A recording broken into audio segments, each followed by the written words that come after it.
Assalomu alaykum, Buyuk Turkiston, jonajon O'zbekiston. Mundialda nima gaplar?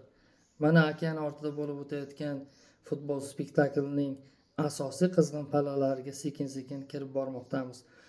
Ikkinchi tur bahslarining markaziy uchrashuvlari ham birin-ketin bo'lib o'tmoqda. Bu uchrashuvlarda qanday natijalar qayd etildi? Dastlab o'tgan 2 kunlik uchrashuvlarga bir nazar solib chiqamiz. Demak, Ispaniya o'ziga kelib oldi.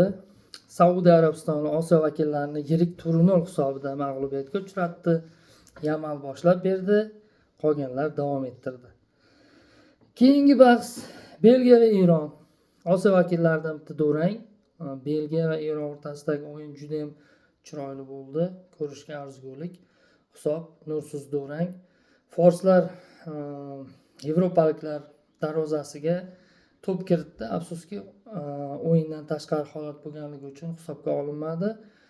Undan keyin belgiyaliklar bir o'yinchisiga qizil kartochka berildi va bir kishi kam bo'lib qolgan yevropaliklar darvozasiga forslar boshqa yo'l topa olishmadi. Keyingi o'yinimiz Copa Verde vakillari yana sensatsiya qilishda davom etmoqda. Kimsan Urugvay darvozasiga 2 ta to'p kiritishdi. Ya'ni Copa Verde va Urugvay terma jamoalari o'rtasidagi bahs 2-2 hisobida yakuniga yetdi. Copa Verde 2 ochko bilan o'zining bayramini davom ettirmoqda. Keyingi bahsda Misrliklar o'zlariga kelib olishdi va nihoyat kambek qilishdi. Dastlab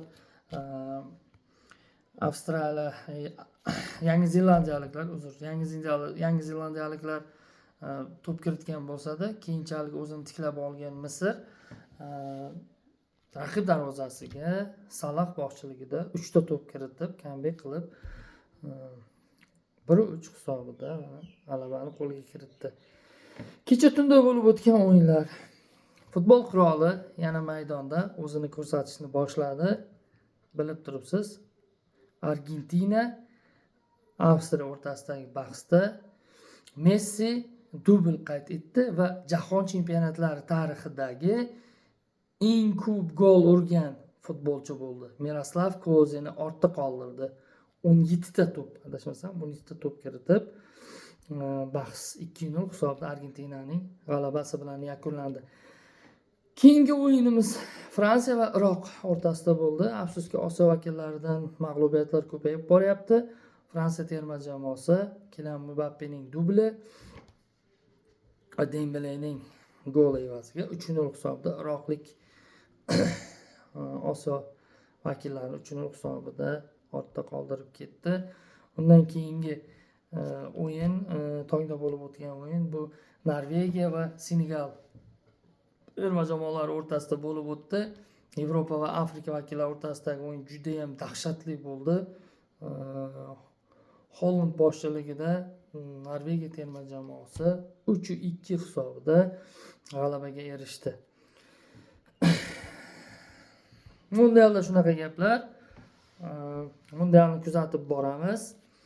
Bugun terma jamoamiz o'yinga bahslarga kirishadi Portugaliya terma jamoasi bilan. Bugungi o'yinda terma jamoamizga faqat omad tilaymiz. Butun Turon va Turkiston yerlari sizning ortingizda. Faqat va faqat oldinga harakat qiling. G'alaba sizlarga yor bo'lsin.